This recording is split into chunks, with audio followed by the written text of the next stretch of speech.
I think we can talk about monetary policy in ample reserve system. What do you think? What do you think? Have you received the graded paper?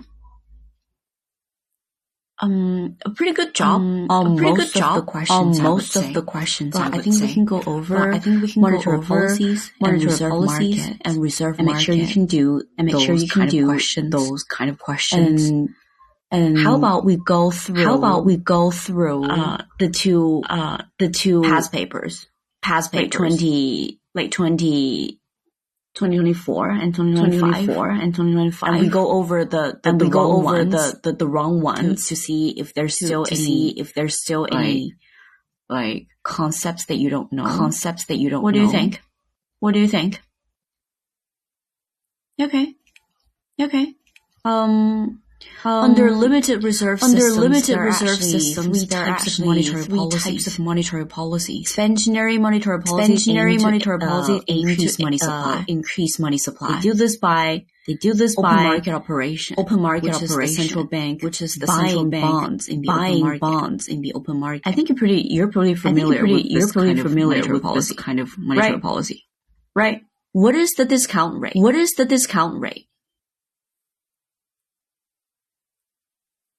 You can still type. Right, if you can't speak. It's the rate at which who borrows money from who. Discount rate is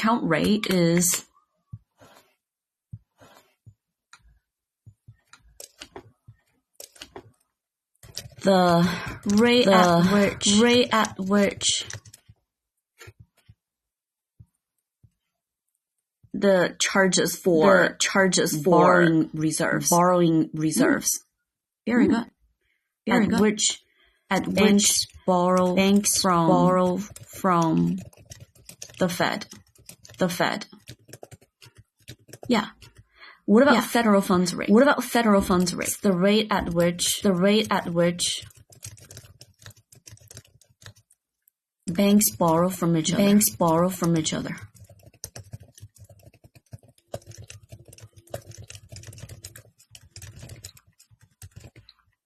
Right?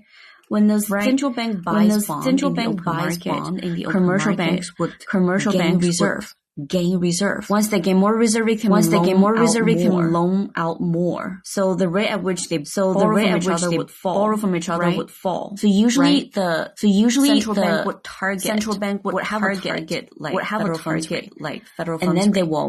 And then they will calculate how much bond they should buy or sell. Right. So, discount rate is also the rate at which banks borrow from the Fed. The discount rate is lowered. Commercial banks would borrow more from the central bank. And they are able to loan out more. So that money supply increases.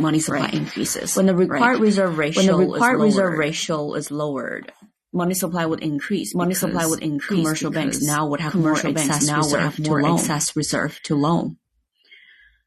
So expansionary monetary policy. There are actually three rates related. And when you lower these money supply would all increase. Right. Contractionary monetary policy just be the opposite. The central bank can sell bonds. They can target a higher federal funds rate, raise the discount rate, and require reserve ratio. So it all happens within the limited reserve system. Another kind of ample reserve system. We have to look at one market, which is the market for reserve. Actually, after 2008, the USA adopted ample reserve system.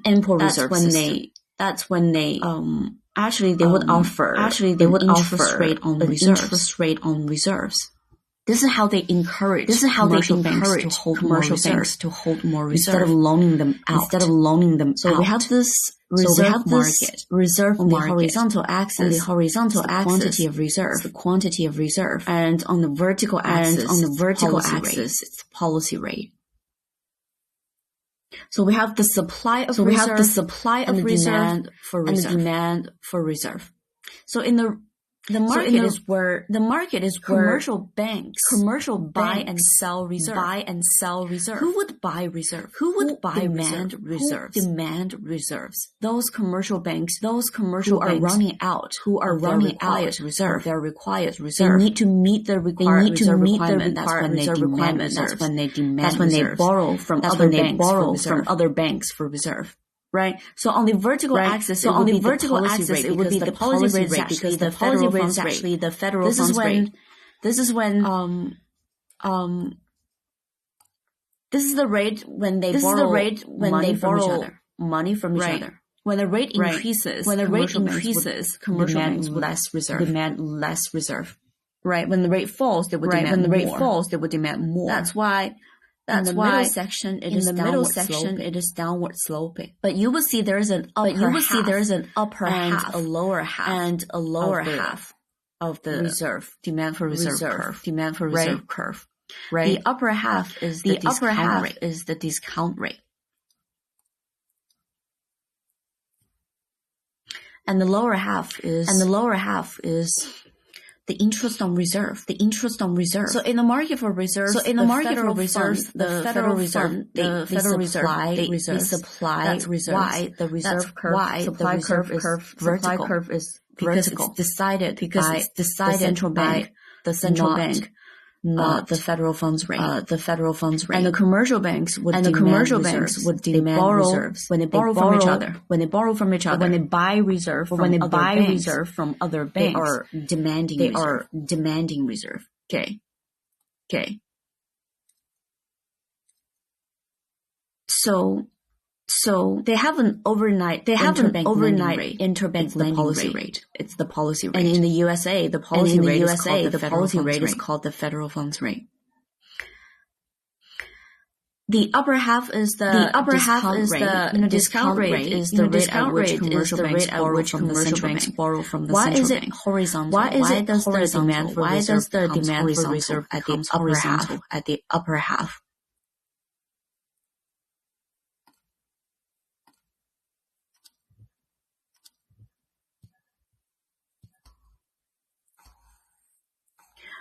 If it's horizontal, it basically means that the demand for reserve could be at any level, at the discount rate, any policy rate which is higher than the discount rate, would discourage commercial banks from borrowing. Because if the rate at which they borrow from each other will be higher than the discount rate, they will not borrow from each other. They would choose to borrow from the central bank. And if the federal funds rate is equal to the discount rate, commercial banks will be indifferent borrowing from the central bank or borrowing from each other. That's why it becomes horizontal. It never exceeds the upper limit. Because if the rate they borrow from each other would exceed the discount rate, they would not borrow at all. Right. And the lower half is called the interest on reserve. Sometimes it's called the IORB rate. It's called the interest on reserve. It is equal to zero. In the limited reserve system. At the time, the central bank would not offer any interest rate on the reserves commercial banks hold as excess reserve. So if the rate at which they borrow from each other is lower than the interest on commercial banks would choose to hold and get interest from the central bank rather than loaning them out or borrowing from each other. Right. So the policy rate would never be lower than the interest on reserve. And that's why it's horizontal as well. So the downward sloping section would basically mean that when the federal funds rate decreases, commercial banks would tend to borrow more from each other. Right? They would demand more. So when the federal funds rate raises, then the commercial banks would borrow less. In limited reserve system, the intersection between the supply and demand curves would determine the policy rate. That is the FFR. And when central bank use open market operation, right? When they buy bond, they inject more reserves into the banking system. So it shifts the supply curve to the right. Make sense? So when the supply curve shifts to the right, the policy rate would fall. That's how they target a lower federal funds rate. When that happens, commercial banks would tend to borrow more from each other and loan out more. That's how the money supply increases. Right? Make sense? So open market operation during the limited reserve system because it shifts the supply of demand curves. Can you do number one?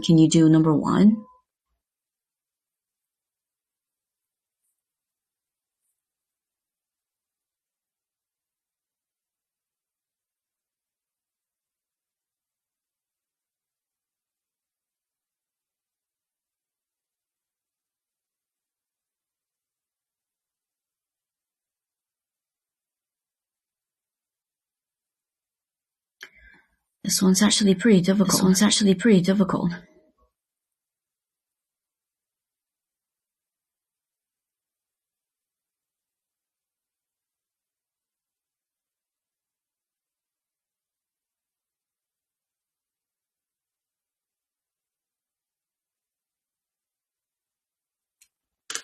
So what happens to the nominal interest rate after a decrease in consumer spending?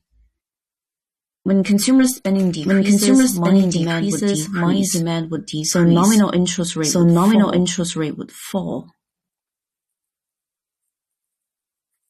after a decrease in consumer spending. Right? Because consumer spending decreases, decreases AD. Money demand would fall. Causing the nominal interest rate to fall. And if the central bank wishes to maintain a stable nominal interest rate, they should raise the nominal interest rate. Right. And they should target a higher policy rate. They should decrease money supply. Right. How should they decrease money supply? Under a limited reserve. First, let's cross physical policy. Let's cross out physical policies. Right? So CDE, they are all monetary policy measures. Only one policy measure would decrease money supply instead of increasing the money supply. When the required reserve ratio is lower, money supply would increase. Right? Because commercial banks would have more to loan out. When the discount rate is lowered, commercial banks can now borrow more from money supply would also increase. Right? And when central banks sell government bonds, what happens in the reserve market is that the supply of reserve would fall. Policy rate would increase. So federal funds rate would increase. Money supply would decrease. So which one is correct? E is correct. Make sense? So basically, under limited reserve system to raise the federal funds rate. Raise the policy rate. To raise the policy rate. The Federal Reserve should decrease the supply of reserve. You should do this by selling bonds. When you sell bond in the open market, supply curve would shift to the left. Policy rate or FFR would increase. When FFR increases, money supply would decrease. And to lower the federal funds rate, the Federal Reserve should increase the supply of reserve. Right. They should do this by buying bonds in the open market. That's when the policy rate, the FFR falls. Right. If you have to draw a graph, just make sure that the supply and demand curve intersect at the downward sloping section of the and make sure the lower bound is zero in the limited reserve system. Okay. What about this one? Oh, just a summary. So this is what happens in the reserve market under limited reserve system. But what happens under ample reserve system?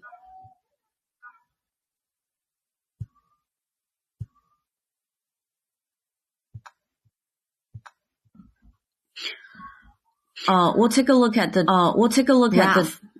graphs for the reserve market under the two systems. There are actually two differences.